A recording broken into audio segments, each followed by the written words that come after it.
Quick disclaimer, this review and video is based on our experience of working and living with the Silverado and our trailer, a 25-foot Airstream, over the last 6 months. We're not professionals. All we can offer is our lived experience so far. With the gas truck, I didn't worry about it. It has been a limiting factor for us on where we can go. You'll notice that difference for sure. It definitely is stupid that you can't just use it like a gas station. Charging infrastructure down there is not what we need it to be to make that a reality. Probably not the one-to-one replacement you would like it to be. In fact, I know it isn't.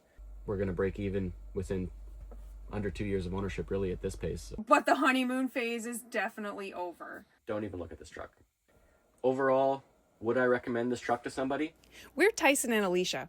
We live full-time in a 25-foot Airstream. Last year, our faithful Silverado rolled over 380,000 kilometers, so we thought it was time to upgrade.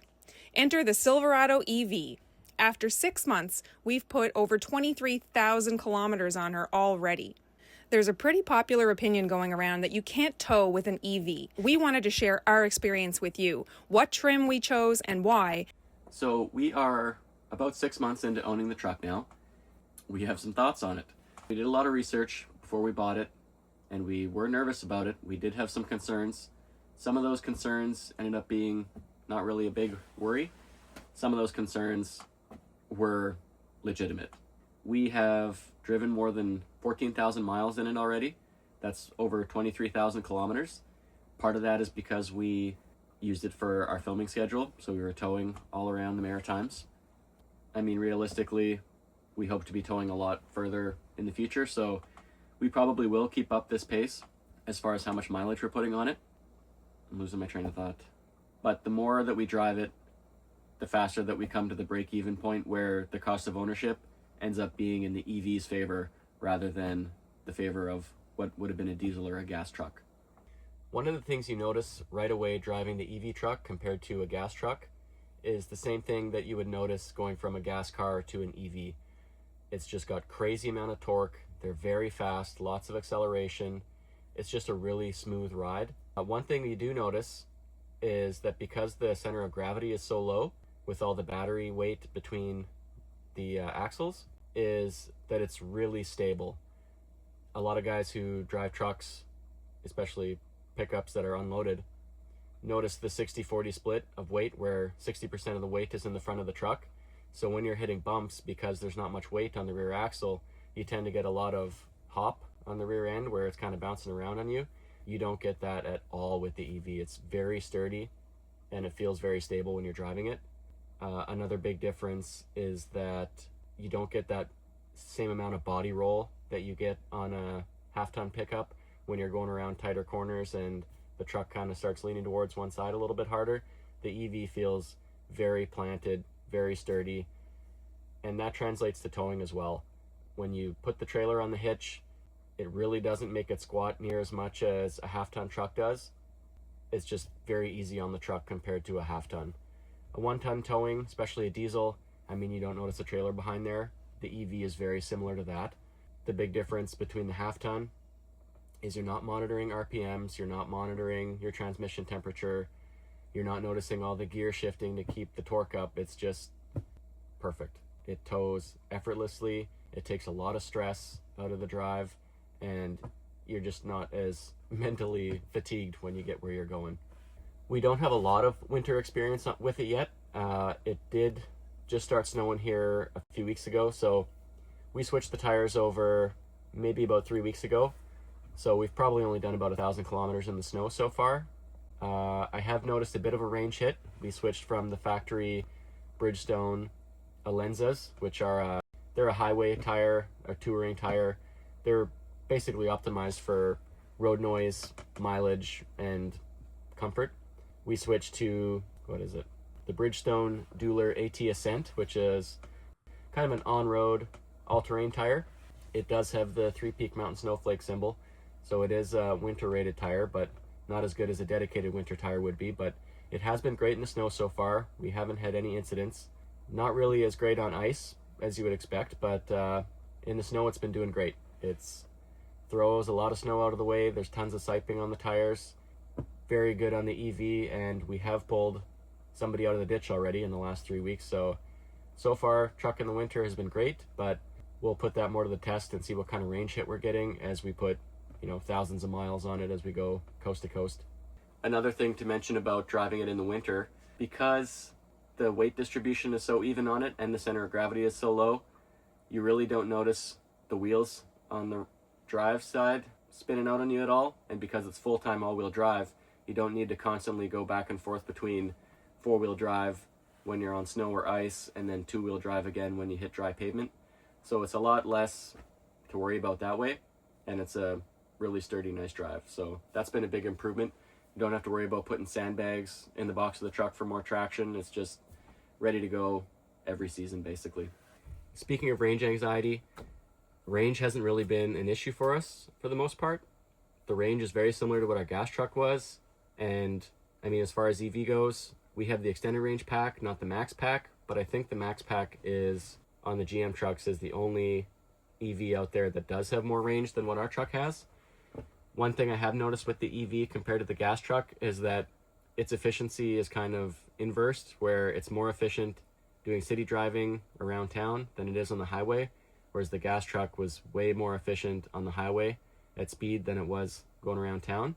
That affects the range. It does make the gas truck have a little more range than the EV does on the highway, especially if you're going 75 miles an hour. You'll notice that difference for sure. Road tripping for us is probably more common than most people, but it's still not a daily occurrence. It's not something that is going to be the make it or break it factor. There are enough chargers that maybe not so much in the winter for a road trip in the winter is going to be problem free, but in the summer hasn't really been an issue. There are areas that we've been to where the charging is slower than you'd like, and that does put a damper on things and take some extra planning. That's getting better all the time. I know I nerd out and pay attention to a lot of upcoming charging stations, so I can make sure that life is going to be easier for us, in the next year compared to what some of this year's road trips were, because this year there were some that were less than ideal, I would say. I said this app is trash. Not ideal. No. Meanwhile, happy beep. See if this one works. Feelings. Oh, what an ordeal that was. Car's in the way, so I am going to have to drop the trailer. Oh, beautiful scenery. It's just like being in the woods. New Brunswick. Beats staring at the Ford dealership, I guess, but... We're still here waiting. We might have just had a breakthrough. There was a huge Amazon outage, and we don't know if that's causing the apps to not work, but it definitely is stupid that you can't just use it like a gas station. Couldn't fucking make this up. Fourth try is the charm. I don't regret the purchase because total cost of ownership on this truck has definitely been what I hoped it would be. This year alone, we've saved over $4,000 Canadian, about $3,000 US, compared to what the operating cost of the gas truck would have been. For us, I mean, I know the pricing is different in America than it is in Canada, so it really depends on the cost of your electricity and the cost of fuel in your area. And also, I know MSRPs on trucks and different vehicles are different in the States compared to Canada as well as rebates and stuff like that. But for us, there was only about a $10,000 Canadian difference between a comparable LT Duramax 3-liter Silverado half-ton compared to the LT Silverado EV. So we spent $10,000 extra on the vehicle, but we're going to break even within under 2 years of ownership, really, at this pace. So total cost of ownership's been good. We also put solar on our property, so that helps too. I haven't factored that into the cost of ownership, but yeah, that's definitely a factor as well. Oh, one thing to note though on total cost of ownership is that in the summer, it's been about 20% of the cost of what my gas truck was to run the EV.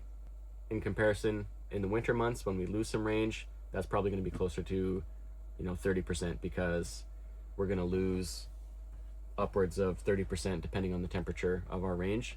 Where we live doesn't get cold enough to be like the prairies in Canada where it gets to minus 40, so we don't need to worry about the 50% range hit, but you definitely have the colder days where it is below freezing here too. As far as the hardware goes on the truck, we've been really impressed with the build quality. Everything has pretty much worked how you would expect it to. It's been a good experience that way so far, but I would point out that when you do go to the dealership, it's definitely going to be a different experience than you would experience with a gas vehicle, because with the EVs, not every dealership can work on your vehicle basically.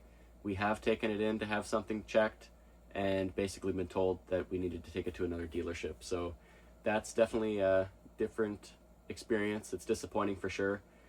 It was basically really a waste of time. And I mean, hopefully that improves going forward, but I mean, that's something that we had to deal with so far. You might have to as well. We have learned what the EV version of the check engine light is, and that is a little red car outline with an exclamation mark. And we experienced that with a charging error that we were troubleshooting that we thought was the onboard charger of the truck, but turned out to be the charger that we had installed at home that was throwing errors on the truck. So we got that sorted out. Now that's fine. We experienced it another time when randomly the heat pump, I guess, on the truck decided not to work. That's kind of the heart of the whole thing. It told us the battery conditioning system, which is the heat pump, wasn't working properly and needed serviced, and that meant I had no heat to defrost my window. The regen on the truck didn't work. And it turns out regen accounts for about 20%, 15 to 20% of our range, so that was another range hit. So that wasn't a fun time. Scheduled an appointment at the dealership to solve that. They couldn't get me in for 2 weeks. And in those 2 weeks, overnight, the truck cleared the code and the heat pump worked again. So I guess hardware-wise, I would say the truck's great. Software-wise, I guess I would say that General Motors is not Apple. Hopefully that improves in the future. Knock on wood that doesn't happen again, because especially in winter, we need that heat pump to work.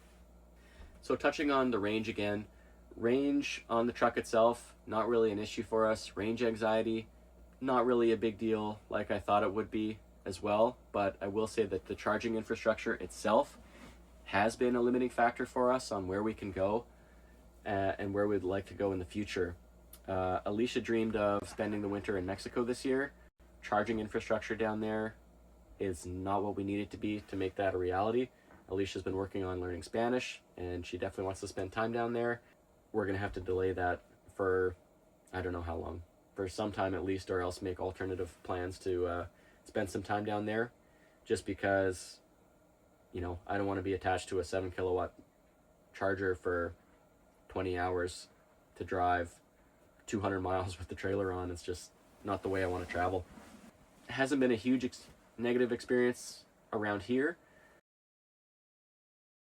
but on our cross Canada tour, it definitely will be. Quebec is amazing, charging everywhere, fast charging, affordable charging, love it. Ontario, not so much. Ontario makes up probably a third of the drive from coast to coast, and all through northern Ontario, there are stretches where you're pretty much charger hopping, especially if you have a trailer on. And, you know, from North Bay to Sault Ste. Marie, you need those chargers to work. And then even from Sault Ste. Marie up to Thunder Bay, most of your fast charging, if not all of it, is going to be solely dependent on the Tesla network. And if it wasn't for the Tesla network, your trip would be completely different, I think. So, I mean, that's not a trip that we're going to make all the time, but it is a trip that we're going to make. So it is a factor for us. And, you know, that's just one example of a road trip. There's road trips like that all over the continent where your route is going to be dictated by what your charging infrastructure looks like. Maybe not necessarily if you know, have the max range Silverado or Sierra and you don't have a trailer. So you're going 500 miles and not worrying about it, or you're going 700 kilometers and you're going to find the charger you need somewhere along the way and it's not a problem. When you have a trailer on and your range is cut in half, and maybe it's, you know, November or March and it's cold, maybe below freezing, so you're losing another 20+% of your range, maybe 30%, all of a sudden your range is maybe a quarter of what you thought it would be based on what the advertising tells you it is, because the max range that's stated on manufacturer's advertising is not, you know, 600 kilometers range means going 600 kilometers on the highway at 110 kilometers an hour, or, you know, 400 miles an hour, or 400 miles on the highway at 75 miles an hour. That's not the way they come up with those ranges. Those ranges are based on a combination of city driving and highway driving, and I don't think the highway driving is at 75 miles an hour. So that's going to be a reality check for you, especially if you're towing something. But the more chargers come online, especially chargers that have pull-through stations, that'll be less of an issue. Currently, we have experienced some where we have had to drop the trailer. So that adds another 10 minutes, maybe even 15 minutes, depending on where you have to drop your trailer, to an already 40-minute charging stop. So, instead of pumping diesel for 5 minutes, you're stopped for potentially almost an hour. So depending on the way you travel, that's really going to affect whether or not an EV truck is going to work for you or not. I will say that with road trips, I have put far more planning into what routes I'm taking and where I'm stopping with the EV truck than I ever did with the gas truck. With the gas truck, I didn't worry about it. I knew I could get fuel anywhere, and if I was worried about range, I could put 2 or 4 jerry cans of gas in the box of the truck, basically almost doubled my range, and go wherever I wanted to go. With this truck, I'm looking at chargers all along the route, picking my stops in advance based on cost to a degree, but mostly based on the speed of the charger because they vary all over the place. Beyond just the speed of the charger, I'm also looking at, pictures on the PlugShare app, seeing what that location looks like to see whether or not it's trailer friendly, whether I have to drop the trailer, if there's a good spot around there to drop the trailer, if it's a huge parking lot, or if it's just a back install at a gas station or a coffee shop. If you're just using a car or you don't have a trailer, you're not going to have a problem. It's going to be a great experience. When you do have a trailer, not so much. There's definitely going to be a lot more planning involved, and it's just not going to be as straightforward as what you're used to. Overall, would I recommend this truck to somebody? I would, but I would qualify that. I would call it the perfect half-ton replacement. I know a lot of people who have an F-150 or a Silverado or a Ram 1500, and it's basically used as a car. It's great to haul some materials in once in a while, go to the hardware store, but for the majority of the time, it's a commuter vehicle and something you take the kids to sports practice with. For that, it's going to be a one-to-one replacement to a truck and a little more upfront to buy it, potentially, but lower cost of ownership is going to save you money in the long run. In that use case, it's perfect. For someone who's, towing a little trailer around, doing trades work within, 150 kilometers, 100 miles of home, yeah, that's probably going to do a really good job for you as well. It's going to save you money, and it's going to work really nicely. If you're somebody who uses, an F350 or a 2500 Duramax Silverado, and you tow a big trailer, significant ranges, probably not the one-to-one replacement you would like it to be. In fact, I know it isn't. You're probably going to want to wait on something closer to what the E-Rev Ram is going to be, or the next generation of Ford Lightning that's not going to be battery only. It'll be battery plus generator. That might be the way to go. Maybe Ford will put out a Super Duty equivalent that runs that way as well. We'll have to wait and see. But for people like us who are traveling with a travel trailer quite a bit, it really depends on the way you travel. If you're retired, or if you work from home and your work is really flexible, so you have time for charging stops, you don't need to travel a ton in one day, maybe you're doing 500 miles in a day, yeah, it's going to work pretty great for you, and you'll probably enjoy it a lot. If you're somebody who gets 2 weeks of holidays in a year, and you love to go camping or on road trips, but the road trip is more about the destination than the journey, don't even look at this truck. You're definitely going to want to tow with something else, and then, maybe have a small EV car or something like that for commuting to work during the week. It really depends on the amount of time you have, because it'll save you money overall, but it's going to cost you time. And most of the time, you're not going to notice that time because you're just plugged in at home.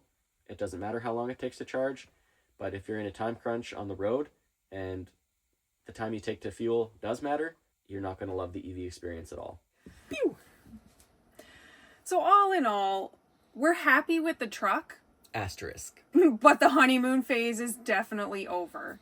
When the truck works how it's supposed to work, love it. 10 out of 10. But there are definitely limits still on it as far as the electric vehicle side, with us not being able to go where we'd like to go, or some of the places we might like to go right now. We know the infrastructure will get there, but it's not there now. But when? It's like 2 years from now? Exactly. 20 years from now? Who knows? So really, you got to kind of make the decision based on what you want to do. For the amount of going that we do, it's great because we're saving a lot of money and we don't mind the time that we spend getting the charge for the savings. That's the real kicker. Yeah. You have to be able to take the time.